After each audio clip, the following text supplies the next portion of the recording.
Living Corporate is brought to you by Canaries. Let me tell you about Canaries. Canaries is a tech company formed in 2018 by Black founders who experienced inequities in the corporate world like most of us in the workplace. They saw typical diversity initiatives, but knew that to create systemic change, diversity, equity, and inclusion needed to be done differently. They're still ahead of the curve, focusing on the E and the I using a data-driven approach. Think canary in the coal mine. The name is a nod to the canaries coal miners used to bring into mines to determine if the work environment was safe or undesirable. That's what they do for companies. They help you find the folks you need to listen to, the canaries, who will help you diagnose, measure, and attack your DEI challenges. Canaries has your back. Check them out at www.canaries.com/employer. That's www.canaries.com/employer. Living Corporate is brought to you by Black Men in Tech. Black Men in Tech's mission is to elevate the voice of Black men in the technology space by offering year-round engagement opportunities and philanthropic contributions for people in the Black community, the neighborhood. In the tech industry, Black men regularly struggle to access networking and career advancement opportunities. At Black Men in Tech 2021, they are partnering with their allies to create a safer space where Black men can share their experiences authentically. Through this effort, Black Men in Tech hopes to share knowledge that can be used by Black attendees to overcome race-based obstacles while also offering non-Black allies the chance to learn how they can be more supportive of their melanated colleagues. To learn more about the Black Men in Tech conference that will be happening on June 19th at 1 p.m. Eastern Standard Time, check them out at blackmenintech.com. That's BLKMENINTECH.com. Black Men in Tech.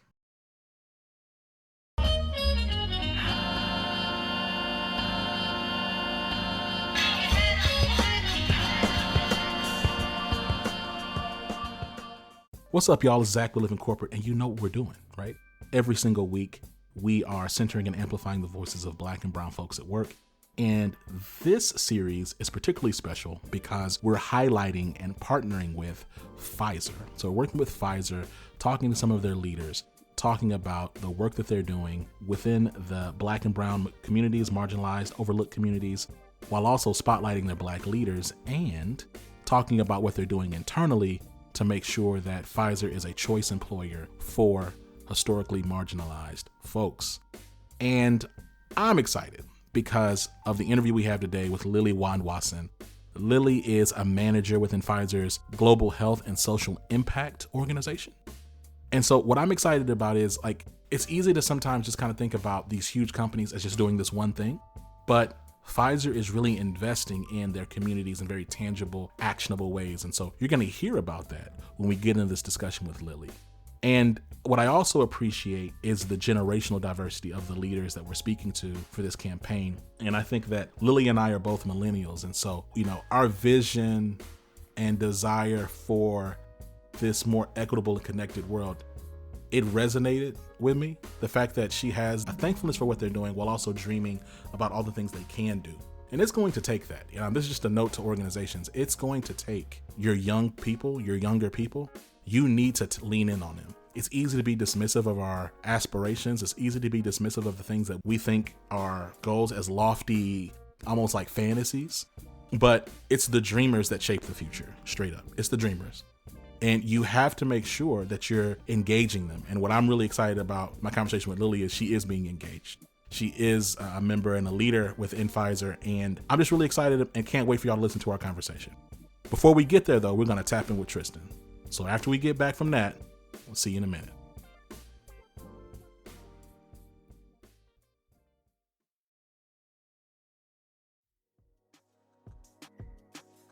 What's going on, Living Corporate? It's Tristan, and I want to thank you for tapping back in with me as I provide some tips and advice for professionals. I have one question for you. Are you treating your job like a marriage? So last week, I got an email from L. Michelle Smith, an amazing author, speaker, and executive coach. In the email, she poses that very question. She also gives some points on what treating your job like a marriage looks like, including discussing looking into other positions like it's creeping, and that not looking around is an act of righteousness. You only share company-related posts on LinkedIn as if sharing other content is unfaithful. You won't entertain recruiters in interview like it's an extramarital affair. You treat your current position as if you have pledged until death does you part. Does any of that sound familiar? Often, we build unhealthy one-sided relationships with our jobs that only benefits our employer. This mindset allows your employer to reap all the benefits of your loyalty with little to no requirement of reciprocating it. We have to remember that our relationship with our employer is purely transactional. You provide services for which they provide pay and benefits. That type of relationship shouldn't bar you from looking at positions with other companies or feeling like you're cheating on your employer if you go on interviews. When we begin to value the company's brand over our own, we tend to lose sight of the value we bring to the company. This leads to our hard work often going unrecognized and unrewarded, except for those industry standard 2% raises. You owe it to yourself, your career, and your pay range to make external connections and court external opportunities to understand what your value is on the market. By doing this, even if you don't take the external positions, you develop a pipeline of potential opportunities in case you ever need to jump ship. You also will have a better understanding of what type of positions you qualify for and how much you really deserve to be paid. At the end of the day, companies will always do what's in their best interest, and we should follow suit. People have left actual marriages for less. If you'd like to check out more from L. Michelle Smith, you can check her out at www.lmichellesmith.com for more information. This tip was brought to you by Tristan of Layfield Resume Consulting. Check us out on Instagram, Twitter, and Facebook at Layfield Resume, or connect with me, Tristan Layfield, on LinkedIn.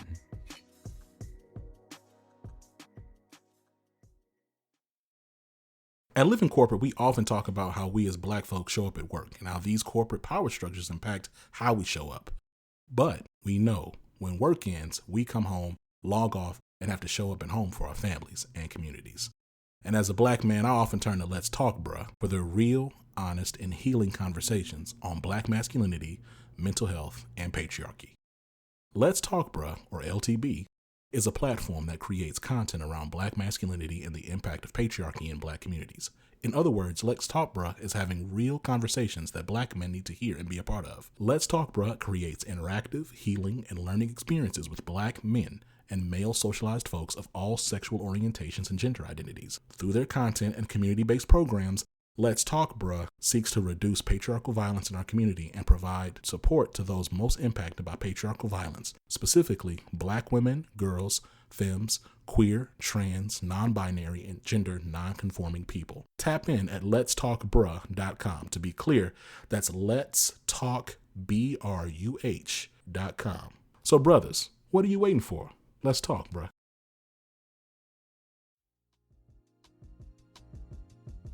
Lili, welcome to the show. How you doing? I'm good, Zach. Thank you so much for having me. You know what? Thank you for being here. I am excited that we're doing this campaign for Pfizer, talking to their some of their Black leadership, right? And talking to folks in the organization about just what they do, work and life at Pfizer, you know what I'm saying, this crazy world that we're living in, all that kind of stuff. You know what I mean? Now, let's talk a little bit about what led you to join Pfizer in the first place. Ooh, I feel like that is a story of its own, but I'm happy to share that with you. So I've been with the company for about almost 3 years now. It'll be 3 years in November. But just to take a couple of steps back, so I graduated an undergrad in the health science degree, public health. And after graduation, I was so burnt out. I said I needed to just take some time off. So I went back to Ethiopia, which is where I'm originally from. And when I was there, it was a very pivotal time for my personal life, but also my career, because that's when I really had a good understanding of what I really wanted to do and what my purpose was. And that's because I had the chance to visit hospitals, understand our healthcare infrastructure, and really take a good view of what I needed to do in order to come back and fulfill my purpose of giving back to Ethiopia from a healthcare perspective. And so with that knowledge, with that discovery, I came back to the States and I told myself I needed some finance background to understand allocation, to understand business. So I went into the business world for a little bit, but then I started understanding, okay, I wanted to be at the intersection of finance, business, but also healthcare and corporate responsibility. And during that time, the buzzword of like social impact, corporate responsibility was just starting to take root. And I wanted to be at the helm of it. So I started just looking into positions. I started to look in companies who were doing really great work in that space, which is how I ended up at Pfizer and their now global health and social impact team, doing some really good, humbling, and impactful work for them. So let's talk about the work that you're actually doing, right? Because your title is fire, right? So I read it, I was like, the team, I was talking to the Pfizer team. Shout out, I'm a Sam. Shout out to me, shout out to Ellen, shout out to Dana, shout out to everybody. But so I'm Yeah. having these conversations though, right? And they're giving me the names and I'm like, okay, cool. But this one, I was like, yo, what is this? What is this? Global health and social impact at Pfizer. What does that role actually mean? Like, what does your role consist of? And then talk to me about how your role, the function of your role, particularly in the last 12 months or so. Thank you for that question. So, global health and social impact is our team. So, I don't want to take all the credit for taking on the amazing name of that team, but we are pretty cool. I will say that. But our team, Global Health and Social Impact, essentially, our main focus is addressing essentially very complex landscape. And we use our resources, our medicine, our vaccine, and our financial investments to really strengthen healthcare services, whether that's in the US or abroad. And something that I really love about our team, Global Health and Social Impact, is how we consistently move with a sense of urgency and commitment and consistency. You can see that when we're responding to the COVID crisis in India, or when we're trying to eliminate a neglected tropical disease called trachoma. Mm, It's our pursuit and relentless effort to really support patients in need around the world. And to be part of a company, specifically this team, has been, as I mentioned, such a humbling experience because we get to see directly the impact that we make. And I get to see the direct impact that we make in the country that I'm from. And it feels like a whole 360 moment for me.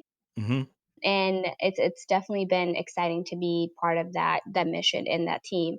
And to your question about what it's been like in the past 12 months, I mean, I don't even think I had the chance to really unpack what it really means yet from a personal perspective, but mhm, definitely working for a company like Pfizer that has now become a household name, it has its benefits, but it also comes in an extreme amount of pressure.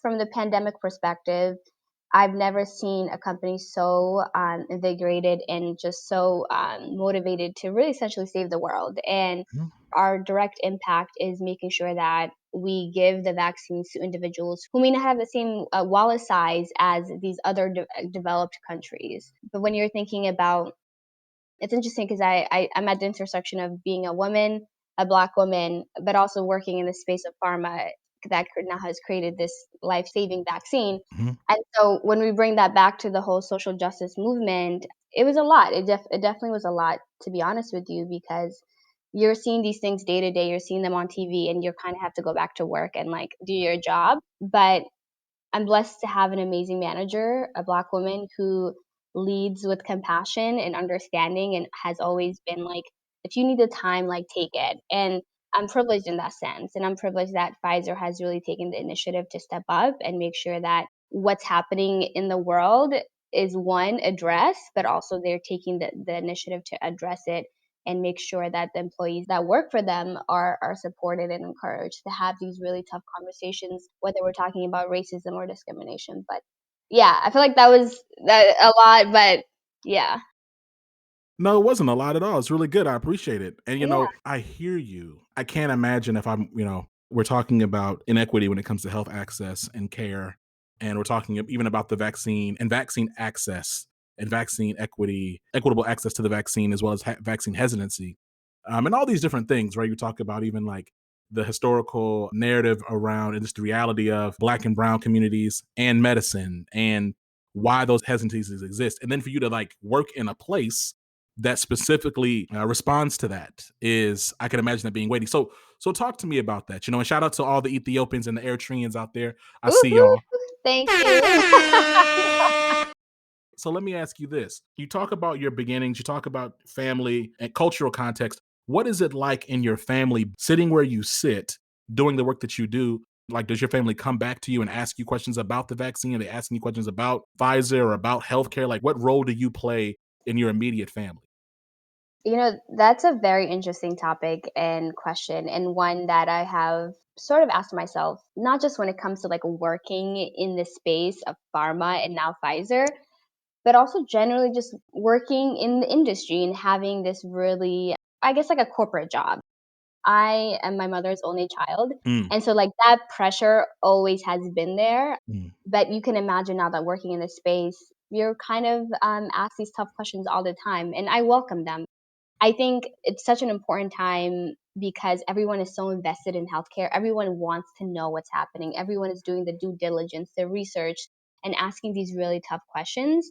And I've never seen a conversation about healthcare so normalized among our community. Like people mm. asking you, have you been vaccinated? What is the side effect or the benefits? And I love the fact that we're having very open and honest conversation about our healthcare, especially in the Black and Brown population, because historically, this is where the health inequity comes. It's making sure that you're knowledgeable, you know your health charts, and you're asking your doctors, like, why are you giving me this diagnosis or this test? And that stems from having these conversations within my family. It's making sure that, hey, I understand there might be some hesitancy as to why you might not be comfortable taking this vaccine, but let me educate you on what the importance might be. Let me educate you on the symptoms that you might feel after taking this vaccine. And then that information can be cascaded to their friends who are worried whether, once they get a vaccine, there's going to be a chip implanted. Like these are conversations that I No, it's have happening. within my communities. And it's kind of like, are you serious? Like that's just unreal. But these are, narratives that they believe because as you know, historically, we've been disenfranchised among our community. Mhm. But when you add the layer of being, coming from an immigrant family, there's a lot of distrust. There's Mm, a lot of miscommunication. There's mm, a lot of misdialogue. And I'm happy to have those really open conversations. mhm. And if my belief in medicine and stance in my company can be cascaded and supported to my family's friends, my mom's friends, then I'm happy to do that. It's you bring up something really important. Like, some people use this word like intersectionality and they kind of, I don't know, they kind of just kind of throw it on stuff, but it has real application. You're 100% right. It's like, Yeah. yeah, like you talked about before, like this intersection of blackness while also being a woman, but also to your point, being an immigrant, being Ethiopian, being Eritrean, like those come with very nuanced, specific experiences and perspectives. And it's Hmm. important. Well, you can respect this broader diaspora. Respecting that means also understanding, acknowledging the uniqueness of the subcultures they're in, right? And so, when we talk about, I'm curious, right? Like we talk about these past 12 months, and I know you said you're still processing and unpacking like the personal, some of the from the murder of George Floyd to all these different promises and commitments around diversity and inclusion. I want to talk to you and ask you about what your experience has been like at Pfizer the past 12 months. If you were to advocate or, you tell other black folks, other brown folks about working at Pfizer, like what would you say? Yeah. So when the whole issue around social justice movement came, and it was being replicated around the globe, and we just saw everything come to light. To be honest, I was very hesitant as to where my company stood. And that hesitancy comes from just historical knowledge of how companies and corporations seem to have took a stance on social injustice when it comes to police brutality.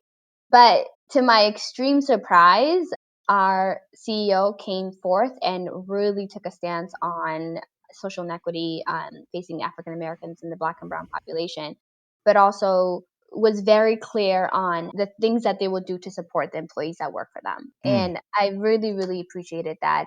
And some might say, it's performative, companies like to do that because they want to save face. And of course, there's sort of that hesitation knowing that these are things that have been done in the past. mhm, But working for the company and actually having individual connections with people that work at Pfizer, I really wanted to be part of that solution. And so when they came forth and asked individuals to participate in like small, intimate dialogues and have open and honest conversations about race and discrimination, I raised my hand. I said, listen, I'm willing to have these really tough conversations with white people and explain the things that we face as Black people that work in corporate America. And because of that, they've been able to implement advisory councils that are now dealing with onboarding issues that comes with like language bias, race bias when you're looking at job postings. Like, how do we make sure that we're not creating that barrier at the beginning of someone's employment and not just when they get to their job? And so these are some really good and substantial movements that Pfizer has implemented. And I'm not just saying that because I want to toot Pfizer's horn, but I really do believe in the work that they're doing. And I'm happy to have been included in the progress because our voices need to be heard. And not to say that we always need to do the work and educate others about being Black in America, but I do believe in being part of progress, being part of a solution. So I really do think they've done the work. And now that I'm on the inside, but if I was like on the outside and trying to recruit myself to come work for Pfizer, Hmm. I would say the same thing. And I would say, when I first started, I was welcomed, I would say, with open arms. That sounds cheesy, but it was true. And open arms from these employment groups like CRGs, Mm. all these like Hmm. CRGs, like Global Black Council, individuals who've been with Pfizer for many, many years and have Hmm. established their relationships, the connections, and have understood what it means to be Black in that space and Hmm. are willing to carry me and support me to make sure I'm successful. And not just career wise, but like mentally and all that stuff. And so I would say absolutely do the research, make sure that the culture is important, it's valuable. We've become such a purpose driven company, and the past year has shown that. And I know that the work is being done to be more inclusive. And now we're planting the seeds to be that company in the future and for future generations. That's exciting. When we interviewed Myra Terry, and we were talking Yeah. about this, about the fact that, like, it didn't just start with conversations. It just wasn't conversations. Like, there was action that came beyond that, right? So that transitions from being performative to actually being impactful. So that's really Hmm. cool. Hmm. Now let's talk a little bit more about your role. So again, I know that you're not the entire department. You're a manager within the department. Hmm. Let's talk about what you're most proud of that your team has accomplished over the last year. And then let's pivot to what you're most excited about as you look at the next 12 months. Okay. Something that I am proud of. There's so many things, but if I had to pick one, it would be this project that we piloted last year, peak pandemic, and it was around addressing the social determinants of health within Black communities. Mhm. As you know, these are historic underinvestments in our communities when it comes to healthcare infrastructure, when it comes to vaccine education, when it comes to screenings. And because COVID really showed the truth of where this underinvestment was in our communities, Mhm. we really wanted to make sure that we reallocated some funding into making sure that we supported organizations who were already doing the legwork. And so we were able to allocate money to organizations who are in their communities educating and making sure that they're mobilizing and working with individuals in the area to make sure that they're supported in their healthcare. Mhm. And because we saw how successful that was and how impactful, we were actually able to essentially do another one this year. And so we're kind of like in the middle of it right now, where we've been able, granted, right now we're going to allocate $4.5 million to 15 organizations that meet the criteria that we've established within our request for proposal that say, are you addressing one or more health conditions within the African population? Now we're talking about cancer, we're talking about diabetes, we're talking Mhm. about cardiovascular disease, all these really heightened diseases that typically affect Black people at a disproportionate rate. Are you addressing any of those? And then two, what social determinants of health are you addressing in your community? So because COVID has really shown the truth of where this underinvestment comes in, we wanted to make sure we're making targeted investments and using community based evidence to kind of allocate that resource.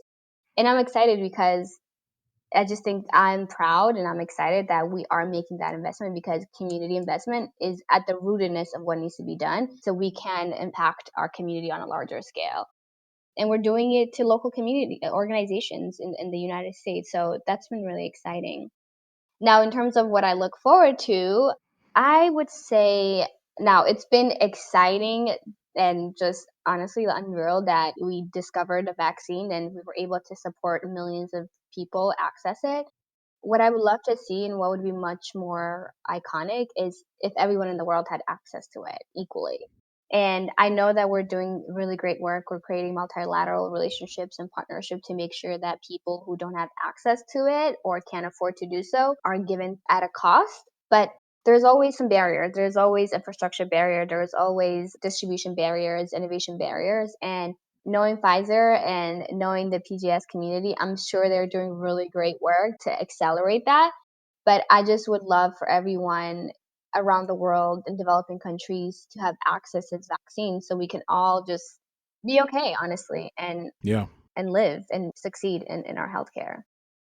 You know, I want to go back to the first part of your answer. And thank you Yeah. for taking it. Is you're right when it comes to investment. Like investment, I agree. I think that it's interesting because there's so many parallels between community investment for healthcare and Mhm. then just investment in black and brown people, period, for success, right? You talked about even when you started and you joined at Pfizer. I mean, ultimately, those ERGs that were in place and those people came in, they invested in you. And then Mhm. even some of these panels and things that you were part of, and now there's action committees and process and policy changes, and all those are investments back into these stakeholder groups so that folks can have an equitable experience where they can belong. And so it's interesting.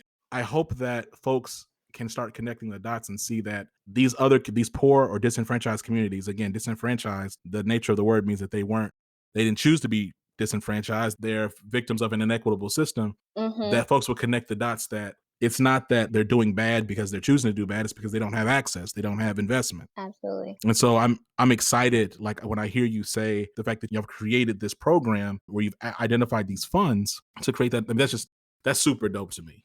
Shoot, you got me excited. Now, I don't do your work, but I'm trying to figure out how I can. Let me get an internship at Pfizer. Let me see what's going on. Listen, Nah. let me know. We'll take you on.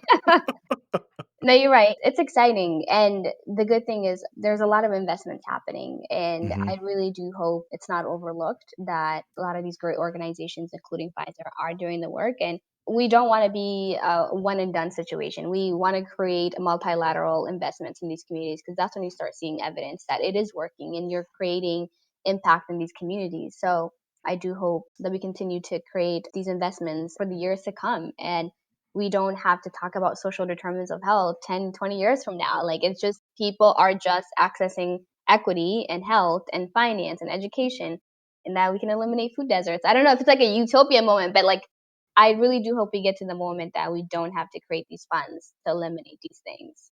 Well, it goes back to the second thing you were saying about just, access to everyone. And I agree. There's some structural challenges there, but I think we've also seen this past year that there are a lot of things that we can do if we choose to do. We just need to choose to do them, whatever those things may be, right? Like so Mm-hmm. they're not impossible challenges. They're challenges, but they're not insurmountable, they're not Herculean. We Yes, can do them, right? yes. And so I join you in your hopefulness and in your desire that folks have access to this vaccine. It's so scary, Lily. Like my wife and I, we've gone outside like maybe a couple times because I'm genuinely cautious about. Yeah. Now I've been vaccinated. Shout out Pfizer fam, what's up? I got my I got my 2 doses, You're a but Pfizer prince, that's what we say. oh, Pfizer Prince. That's what internet says. Yeah, if you're a Okay, girl, you're a Pfizer princess, and if you're a guy, okay, you're a Pfizer prince. got it. Okay, see, I was only on Pfizer fam, but I'm caught up now. Thank you for hipping me to the lingo. You're Um, welcome. Yeah, so I'm Pfizer Prince all day, gang gang, but I'm still not outside like that because I'm just trying to be thoughtful about. And so it's interesting, community to community, or even like in America, like a first world country, we take it for granted, like this idea of like, oh, it's just like there are people out there who would very much so like the vaccine. It's like what just anyway. This is just a moment for me where getting a little bit in my feels because I think about all the people who've passed away, right? All the people who are still dying, and just the criticality of the fact that we're still in a pandemic. Like this, it's not over. Like we need to be Mhm.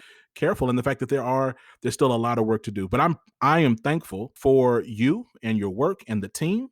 Listen, before I let you go, what advice would you give to leaders who want to attract more black and brown talent, who want to attract more immigrants to their organizations? Like what are some of the things that they could be doing?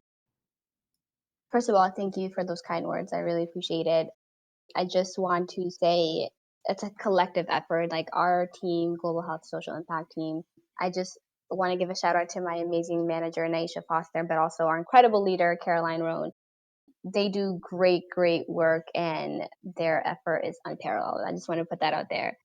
In terms of advice, I would say, you know, increasing pipeline is incredibly important. Increasing and opening up that access is important. So I just would encourage corporations, including Pfizer, to really go where the talent is. Like, don't always expect us to come to these places, to these job fairs, or to these weekend symposiums that companies like do. because truth be told, some community members may just not have access to get to these places. So I would encourage companies to go to organizations that are already doing the legwork, that are already amplifying and uplifting and championing the works of Black and Brown individuals who are excelling in their respective fields. Like personally, I've been part of organizations like Balfour Academy, Bottom Line, the Jackie Robinson Foundation, all of these organizations that are already uplifting individuals like myself who want to be in these spaces. So like go and recruit and go and partner with them, go and increase and create these multilateral engagements where you're directly bringing in students and individuals who are interested in coming in and interning at your organization. So that is one of my advice. My second one is when you're creating these open opportunities, create multiple of them. Create spaces to have that peer-to-peer engagement among Black people, because no one wants to be the token Black employee. Like that's the truth. And you're coming into this space and you're like, oh great, I'm hired, but where are the other people that looks just like me? It's just not a safe space to be in. So those are my top two advice.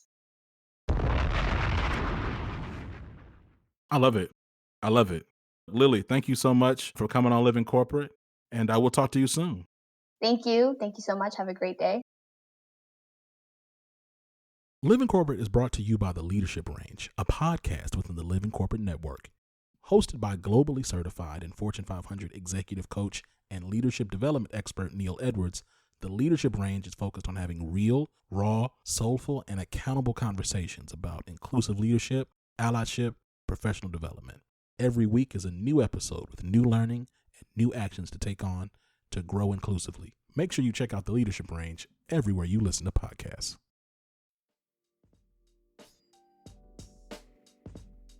Yo, we're back. Thank you so much to Lili, and thank you for all the work that you're doing. Really inspiring to see and hear the tangible ways within which Pfizer is engaging and working to create equity and to create true social impact. And the fact that there's someone like Lili sitting in that office who is wishful and hopeful of a future where everyone has access to life-saving medicine. And it's great because of where she sits, her dreams and her hopes can actually be a reality. She's in a position to influence and create change. And so excited for that. Listen, we're going to be back soon with another installment of our Leadership Spotlight series. Make sure, if you haven't already, to click the links in the show notes to learn more about Pfizer, learn more about the COVID vaccine, and we'll catch y'all later. This has been Zach. Peace.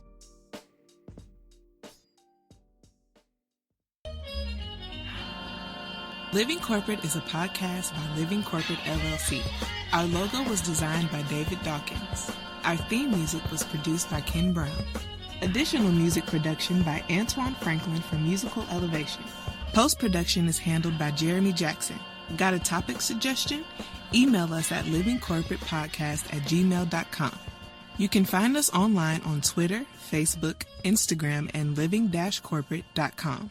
Thanks for listening. Stay tuned.